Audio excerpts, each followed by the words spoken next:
ये कहानी है रामानुजन की। वो एक तांगे वाला है। तांगे की कमाई से ही उसका घर चलता है। उसके घर में उसकी पत्नी गायत्री और 5 साल की बेटी चुनमुन है। रामानुजन का पूरा परिवार भगवान राम का भक्त है। बिना उनकी आराधना के उनके परिवार में कोई पानी भी नहीं पीता था। राम सिया राम जय जय राम। राम सिया राम जय जय राम। हुई है सोई जो राम रचि राखा, को करी तर्क बढ़ावे साखा। राम सिया राम जय जय राम। राम सिया राम जय जय राम। रामानुजन का परिवार यूं तो प्रभु श्री राम का बहुत बड़ा भक्त था, लेकिन बहुत ही गरीबी में उनका जीवन कट रहा था। रामानुजन की तांगे की कमाई बहुत ही कम थी, तो कभी उसके परिवार में एक समय का चूल्हा जलता तो कभी वो भी नहीं जलता, क्योंकि अब इस तेज रफ्तार समय में तांगे पर कौन बैठना चाहता। नाथनगर, भागलपुर, महागंज, गोपालपुर, शंभुगंज। रेलवे स्टेशन के बाहर खड़ा होकर रामानुजन यात्रियों को बुला रहा था, लेकिन उसके तांगे की ओर कोई देख भी नहीं रहा था। कोई ऑटो पर बैठता तो कोई टैक्सी पर। कोई बैठना ही नहीं चाहता मेरे तांगे पर। बैठना तो क्या, कोई देखता भी नहीं है। इस तरह कैसे चलेगा मेरे परिवार का जीवन। रामानुजन चिंता में डूबा हुआ अपने घोड़े से बातें कर रहा था। अब उसका घोड़ा उससे बातें तो नहीं कर सकता था, लेकिन बीच बीच में हिनहिना कर उसकी बातों का जवाब देता। समय कितना बदल गया है ना हीरा। ये नई नई गाड़ियाँ आ गई हैं जो यात्रियों को तुरंत उनकी मंजिल पर पहुंचा देती हैं। हम पर किसी का ध्यान नहीं होता। ऐसे कैसे चलेगा हीरा। बहुत दिक्कत हो रही है अब। वैसे तुझे भी कहाँ दे पाता हूँ मैं भरपेट भोजन। रामानुजन की बातों को सुनकर उसका घोड़ा एक बार फिर से हिनहिनाया, लेकिन इस बार उसकी आवाज में दर्द था और उसका दर्द उसकी आंखों से झलक रहा था। अरे हीरा, तू रोने क्यों लगा? देख, तू रो मत। सच कहूँ तो मैं भी बेकार ही परेशान हो रहा हूँ, क्योंकि ऐसा करके मैं अपने राम जी को दुखी कर रहा हूँ। हर रोज तो मैं उनका भजन गाता हूँ, हुई है सोई जो राम रचि राख, को करी तर्क बढ़ावे साखा।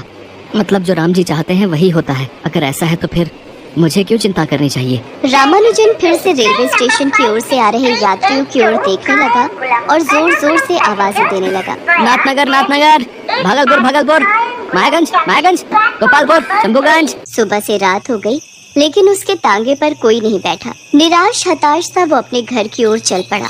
गायत्री कह रही थी कि घर में अब एक दिन का ही राशन बचा है। आज तो बोनी भी नहीं हुई है। क्या हो गया है? कुछ दिनों बाद दिवाली भी आने वाली है। इस बार राम जी को एक लड्डू भी भोग नहीं लगा पाऊंगा क्या मैं? चिंता मगन रामानुजन घर की ओर बढ़ा जा रहा। सुनते हो जी, घर में अनाज का एक भी दाना नहीं है जी। कल थोड़ा सा आटा बचा था, उसी से 2 रोटियां सेकी थी, वो चुनमुन को खिला दी।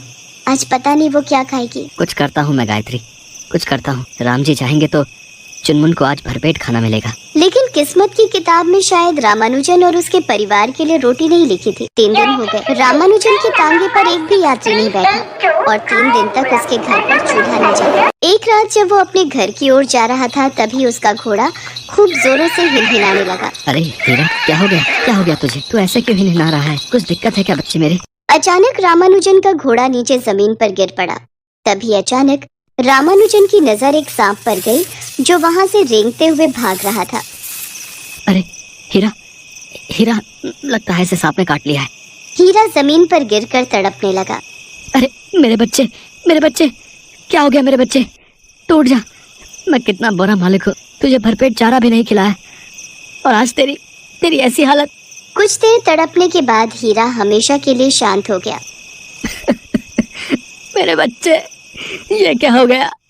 तू मुझे छोड़कर चला गया। अचानक रामानुजन के कानों में उसके घोड़े की हिनहिनाहट की आवाज आई और उसके शरीर में फिर से हलचल हुई। अरे तू ठीक है? तू जिंदा है?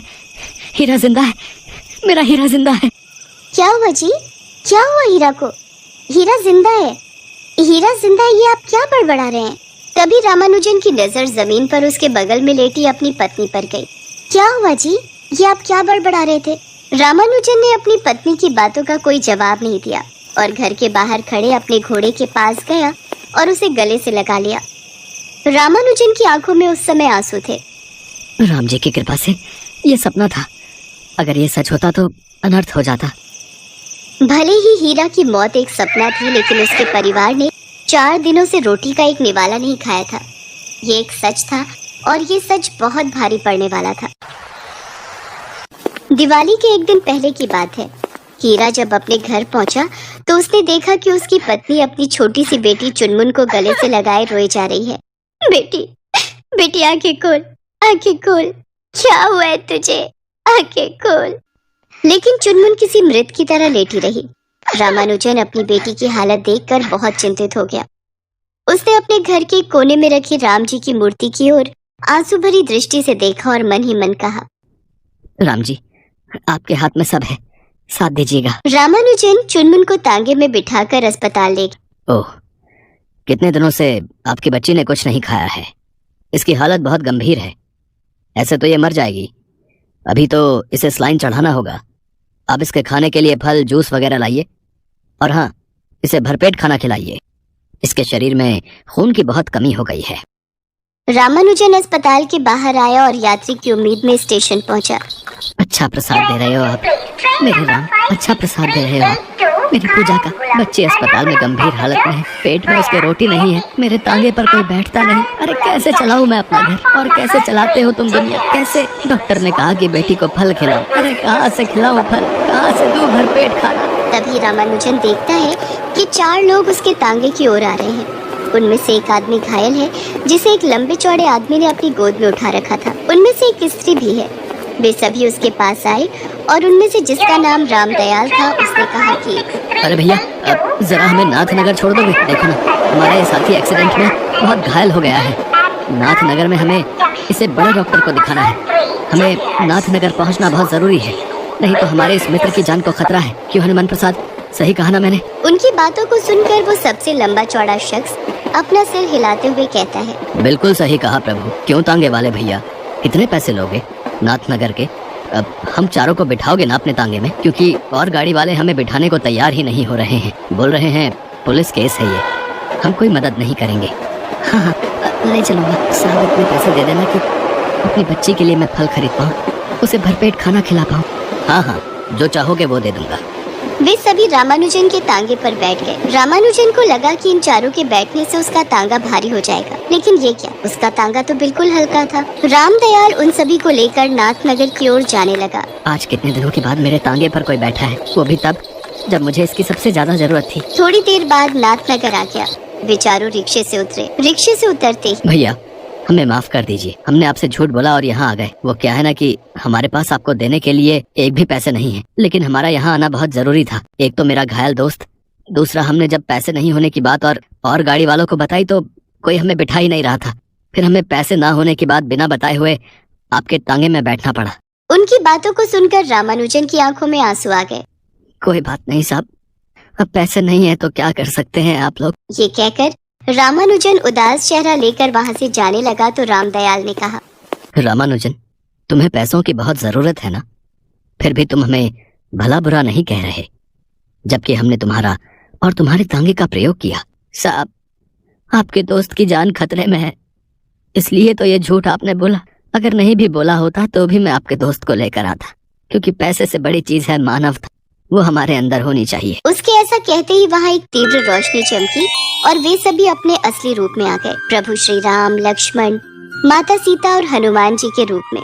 प्रभु प्रभु, आप लोग, माता, आप।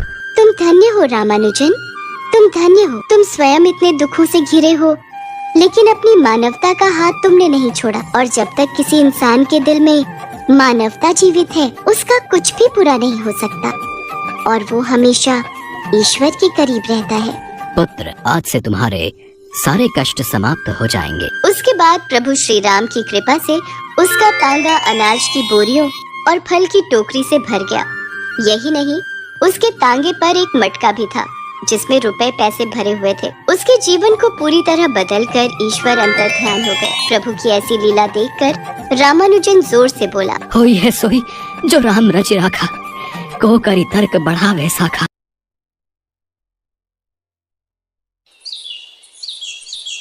माधव सुबह सुबह अपनी रिक्शा को लेकर रेलवे स्टेशन पहुंचा, पर शाम तक कोई भी सवारी उसकी रिक्शा पर बैठने को तैयार नहीं थी। बड़ी मुश्किल से 2-3 सवारियां ही मिली थी। आज भी मुश्किल से 2-4 लोग ही मेरे रिक्शा पर बैठे हैं। पता नहीं मेरे दुख के दिन कब दूर होंगे देवी मैया। अरे माधव भैया, अब तुम्हारी रिक्शा पुरानी हो गई है। लोग नई रिक्शा को छोड़कर भला तुम्हारी पुरानी टूटी रिक्शा पर क्यों बैठेंगे? खुद ही सोचो। है? अच्छा चलता हूँ, सवारी को छोड़ना है। देवी मैया के भोग के लिए प्रसाद लेता जाता हूँ। गोमती शाम की आरती के लिए राह देख रही होगी।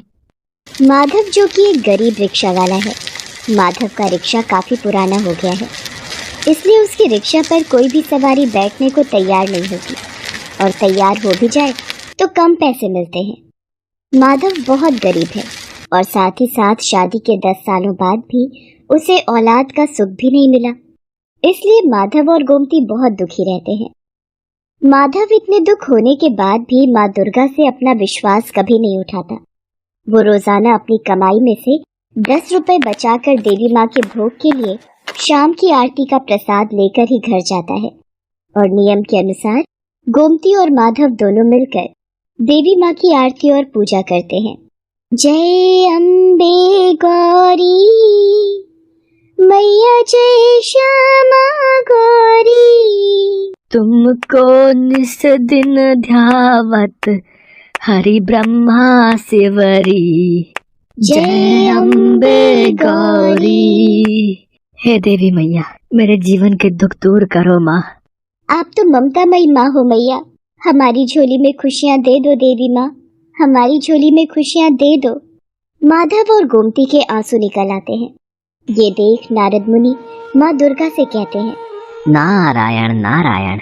हे माँ, हे जगत जननी, आपका भक्त माधव और उसकी पत्नी आपकी भक्ति करके भी इतने दुखी क्यों है माँ? आपका ये भक्त जो भी कमाता है उसमें से रोजाना आपके नाम के प्रसाद के लिए नियम से 10 रुपए अलग निकालता है।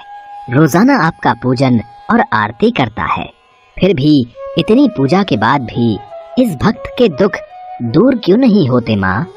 देवर्षि नारद, कई बार मनुष्य के पिछले कर्म उसके दुखों का कारण बनते हैं, पर माधव ने मुझे सच्चे हृदय से पुकारा है और मैं अपने भक्तों की पुकार अवश्य सुनती हूँ। आपके कहे अनुसार मैं अपने भक्त की सहायता अवश्य करूँगी, पर इसके लिए मुझे माधव की परीक्षा लेनी होगी। नारायण नारायण, आपकी महिमा अपार है जगदम्बे मैया। माधव रोजाना की भांति रेलवे स्टेशन पर सवारी की प्रतीक्षा कर रहा था। तभी, ओ भैया, जरा मुझे मेरे पते पर छोड़ दोगे? मेरा बटुआ कहीं गिर गया है और मेरे पास पैसे भी नहीं है। माफ करो माताजी, इतनी धूप में पैसे की सवारी छोड़कर तुम्हें छोड़ने थोड़ी जाऊंगा। पागल समझा है क्या?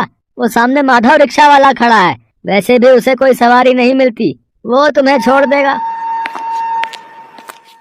क्या हुआ माँ जी? बेटा, मुझे इस पते पर जाना है, क्या तुम मुझे छोड़ दोगे?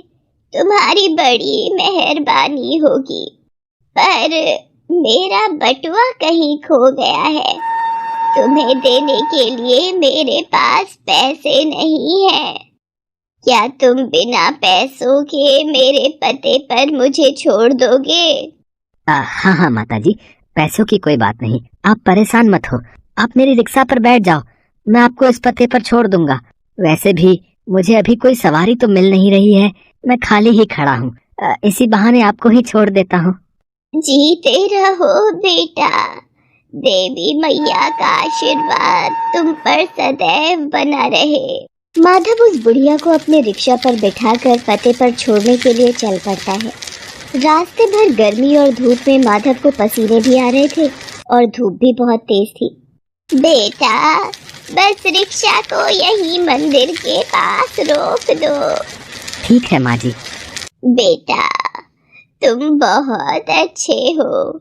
इतनी गर्मी और धूप में तुमने मुझे यहाँ तक छोड़ने के लिए हामी भर दी, और वो भी बिना पैसों के। और देखते ही देखते वो बुढ़िया देवी माँ के रूप में आ जाती है। माधव, तुम मेरे सच्चे भक्त हो, तुम मेरी परीक्षा में सफल हुए हो। देवी माँ, आप जय हो मैया, जय हो, जय माता दी। माधव, मैं तुम्हारी परीक्षा लेने आई थी।